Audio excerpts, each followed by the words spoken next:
Welcome into In Between the Lines. I'm Andy Close, joined by Brian Hagberg of D9 and 10sports.com. It is Friday, August 21st, 2020. We want to take a minute before we start here to thank our sponsors, the Rehab Center, chiropractors caring for health with 6 locations, including Brookville, Clarion, Katanning, Apollo, Lower Borough, and the north side of Pittsburgh. Call them today for an appointment at 724-478-1501 and visit them online at therehabcenters.com. That center's the old English way, RES instead of ERS. All American Awards and Engraving is located at 511 Main Street in Shippenville. All American Awards and Engraving is your place for the highest quality awards, engraving, and embroidery since 2004. At All American Awards and Engraving, where we put almost anything on almost everything. Check us out online at allamericanhq.com or call us today at 877-402-9273. The Computer Guru in Leaper. Need computer help? Looking to buy a new computer or other tech gear? Want help setting up a personal or business network? Then call Terry Dryhop, the Computer Guru in Leaper, PA.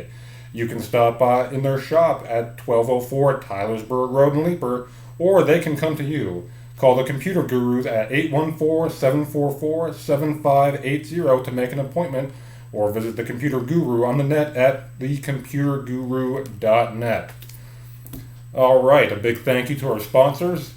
Of course, the big news today, Brian, we're back. The PIAA by Executive Board by a 25-5 vote has voted to let fall sports continue, with the recommendation that the local school districts continue to make the call as far as that goes. We've been waiting a long time for this. Just your initial reaction.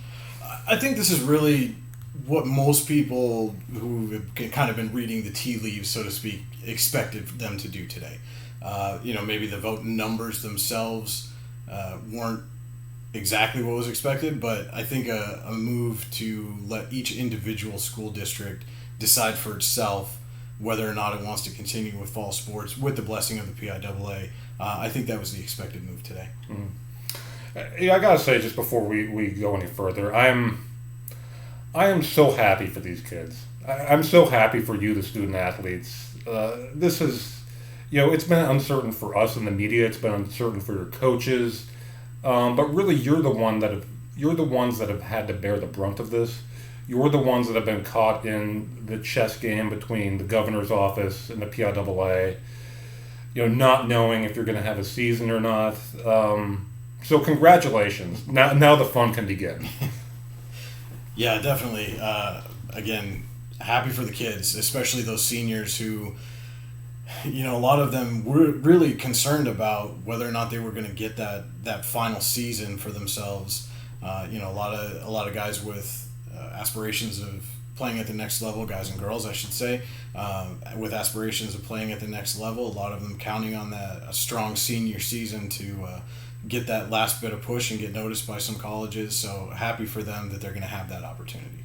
Mm-hmm. So the PIAA, while leaving this in the hands of the school districts, and the school districts are going to have to report to the PIAA, what their decision is. And already, this decision was made 4 hours ago. We've had a couple of District 10 schools vote to go ahead. Isn't that right?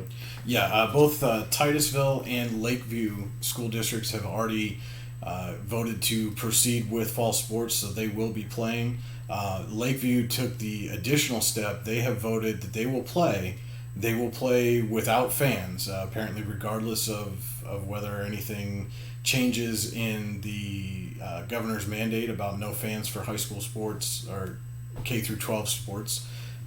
They are going to play with no fans this year. Mm-hmm. I know Executive Director Lombardi earlier in the week kind of urging the governor's office to at least allow family members, into sporting events. It doesn't look like at this point that the governor's office is going to budge on that.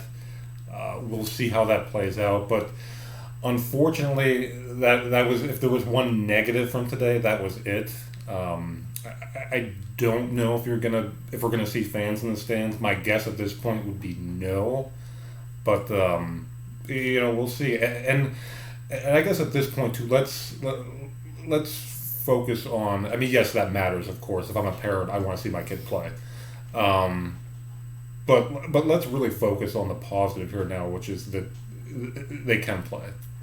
Yeah, and again, I mean, I understand. I'm a parent myself, so I can understand exactly where people are coming from, wanting to watch their child excel at something they've worked very hard at.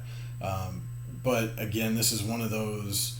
What are you willing to give up for your ultimate end goal? If the end goal is to have the kids play, but it means there's no fans, the kids are going to play. So if that's the end goal, then maybe this is one of those things that you have to just kind of sit back and take it for a year. It wouldn't surprise me if some exception is made to have at least one parent or guardian present, just for health and safety purposes. But I would not expect at this point to see the governor's position change on this anytime soon. Sure. Fans, probably not.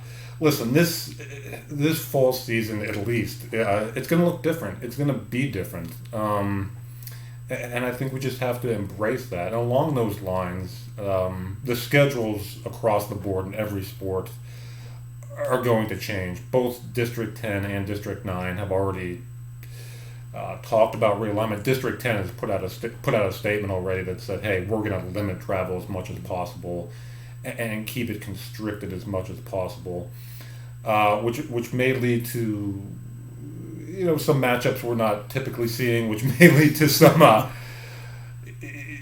teams playing each other twice potentially in football, where that's something you just don't see unless they play again in the playoffs. But I don't know what your thoughts on it. But I don't want to say take what you can get, but it is almost kind of a take what you can get, because we're dealing with something that's kind of unprecedented. So changes are going to have to be made, and it looks like this is one of those changes. Well, and the funny thing to me is this is going to end up being what the third region realignment we've seen from District 10 this year. It was that time to realign regions anyway, and there had been some back and forth, especially when it dealt with classifications for like Wilmington and Farrell down south, moving up, move down, whether they would or not. So there was already a lot of consternation at D10 with the new regions, and now you run into a pandemic and it throws another monkey wrench into the whole thing. But it looks like they're going to try to go on a county basis, have Erie County teams play each other, Mercer County teams, Crawford County, et cetera, which will work for the most part. There's probably going to have to be some give and take with some of those counties.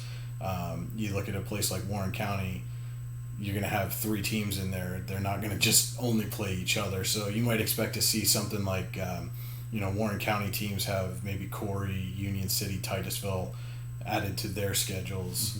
Mm-hmm. And same with some of those Venango County teams, Franklin, Oil City, Rocky Grove.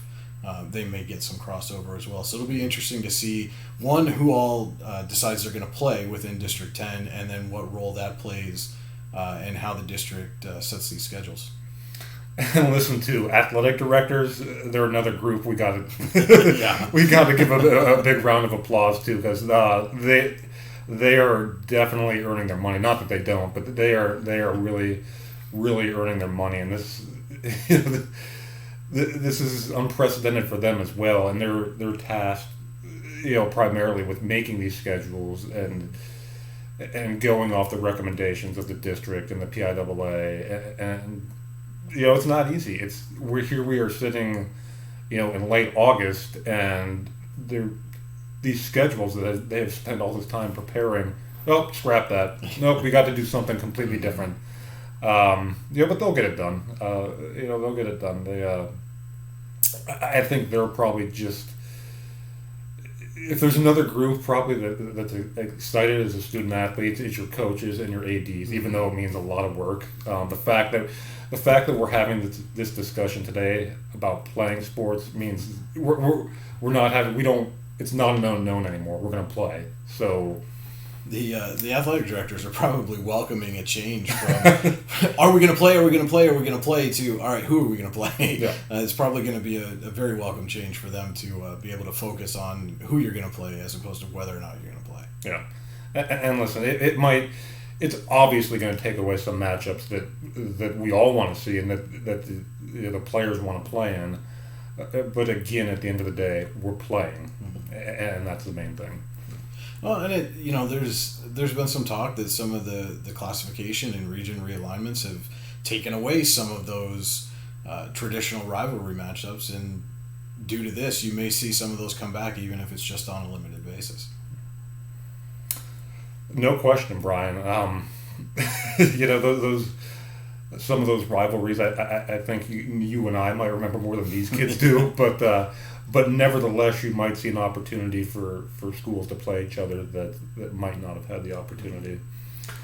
Well, that's going to do it for us here tonight. Again, we're back. Sports are back. Be sure and check out our work on d9and10sports.com. We're really excited to have you guys following us. We're excited about what we're going to be able to provide for you, and you know what you can do for us too. So I mean, we're very, very excited. Oh, absolutely. And the response that we've gotten to this point, only being a couple weeks old, has been tremendous, and we cannot thank you guys enough. The support, the encouragement, it's meant a lot to us, and really shown that this is something that you guys are looking forward to almost as much as we are. Absolutely. And I want to take one final chance to thank our sponsors, the Rehab Center, chiropractic caring for health with 6 locations, including Brookville, Clarion, Katanning, Apollo, Lower Borough, and the north side of Pittsburgh. Call them today for an appointment at 724-478-1501 and visit them online at therehabcenters.com. That's centers are ES, the old English way. All-American Awards and Engraving, located at 511 Main Street in Shippenville. All-American Awards and Engraving, your place for the highest quality awards, engraving, and embroidery since 2004. At All-American Awards and Engraving, where we put almost anything on almost everything. Check us out online at allamericanhq.com or call us today at 877-402-9273. And the Computer Guru in Leaper. Need computer help? Looking to buy a new computer or other tech gear? Want help setting up a personal or business? Network, then call Terry Dryhop, the Computer Guru in Leaper, PA. You can stop in at their shop at 1204 Tylersburg Road in Leaper, or they can come to you. Call the Computer Guru at 814-744-7580 to make an appointment, or visit the Computer Guru on the net at thecomputerguru.net. For Brian Hadberg, I am Andy Close with D9and10sports.com. We hope you've enjoyed this edition of In Between the Lines, and we'll talk again soon.